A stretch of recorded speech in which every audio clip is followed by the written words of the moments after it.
Today, we are diving deep into a world of forbidden lore and, well, metaphysical maps. We're going to follow a scholar on this incredible quest to answer one of life's biggest questions. In a world that feels like it's destined to fall apart, is there another way? Is there a path to creation? Let's find out. So, picture this. Our story kicks off in the dusty, forgotten halls of a place the source material calls the Shadow Cabinet. And it's here that a lone scholar starts this almost dangerous intellectual mission. His goal? To salvage a philosophy of hope from the wreckage of modern nihilism. And then, among all these decaying texts, he finds it, a luminous blue volume. Now, you have to understand, this isn't just a book. No, it's a metaphysical map. And it's promising a way out of the spiritual stagnation of his time. So what's inside this mysterious book? Well, it reveals this entire hidden cosmology. It says the universe is built on 7 primary energies, or rays. This is a key idea from theosophy, and each one of these cosmic forces is overseen by a Chohan, who's basically an ascended master, directing its flow and purpose. And sitting right at the peak of our current spiritual cycle, overseeing that 7th and final ray, we meet our protagonist, Saint Germain. As the Chohan of the 7th ray, he holds this immense spiritual authority over the very frequency of transformation itself. So, what's his purpose? Well, the text calls him an internal architect, and he's here to dismantle the gilded cage, which is really a prison we've built for ourselves. A prison made of comfort, of safety, and this deep-seated fear of stepping into our own true power. And that's what makes him a liberator, not a destroyer. See, he doesn't just want to tear down the old structures. He's offering a path to build something totally new. And to really get what he's about, we first have to understand his opposite. And here they are, the two opposing forces. On one side, you have the Shadow Reaper, this prophet of destruction, who uses a logic of zero to prove the world is empty. But on the other, you have Saint Germain, the ultimate liberator, who restores sacred truths and offers a path to permanent freedom. Okay, so how does he do it? What's his secret weapon for this kind of liberation? Well, the text introduces this really fascinating concept, a high-frequency spiritual energy known as the alchemical violet flame. The violet flame is the very essence of that 7th ray. Think of it like a spiritual solvent, an alchemical tool that dissolves the heavy burdens of negative karma and emotional pain. You know, the very bars that make up our gilded cage. The whole process is alchemical. It doesn't just erase our struggles, it transmutes them. So by confronting our inner darkness and then intentionally invoking the violet flame, we can transform that pain into power and finally break free from that endless cycle of stagnation. The text has this powerful metaphor I really like. Saint Germain isn't a warrior, he's a divine pharmacist. He provides the exact remedy we need to melt the locks on our own self-imposed prisons. But here's the thing, Saint Germain's mission isn't just about individual transformation. Nope. He's the herald of a brand new age, a profound shift in the consciousness of all of humanity. We are living in a time of incredible transition, moving out of the age of Pisces, an era of hierarchy, and into the age of Aquarius.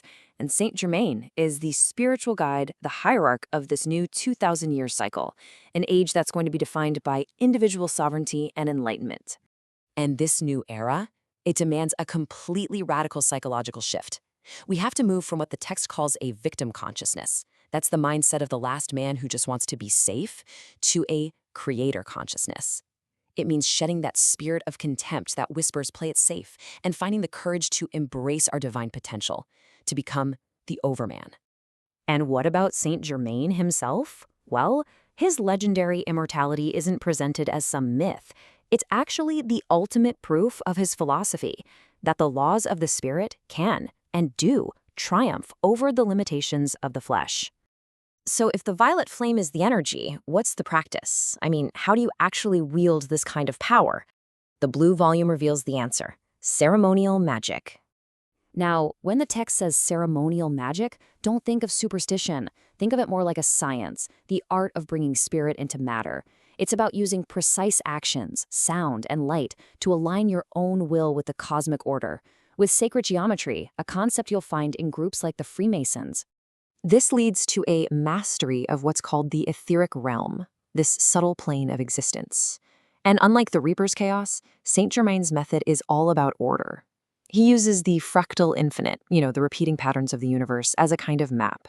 And by understanding these patterns, he metaphorically solves the problem of Apollonius, which is a super complex geometric puzzle, finding humanity's perfect place within that divine cosmic order. Okay, all of this, the flame, the magic, the new age, it all builds to one final, absolutely crucial teaching. This is the source code of personal power. This is the key that unlocks the cage from the inside. So the ultimate question the Blue Volume asks is this: where does the authority to do all this, to escape, to create, to transmute, where does it actually come from? It's not from Saint Germain. It's not from some institution. So where is it? The answer is the I Am presence. This is the core teaching. It states that within every single one of us, there is a direct connection to the divine, our own God self. The phrase I am isn't just a statement. It's you claiming your own power, your own divine inheritance. By decreeing I am, you are tapping into this incredible power. This is what allows you to transcend the spirit of gravity that tries to pull everything down into dust. It's how you manifest change, reclaim your power, and finally shatter that mirror of self-deception to see the powerful, divine being that you actually are. And once you grasp this, the whole image of Saint Germain just changes. He's not some distant phantom or a terrifying prophet of doom.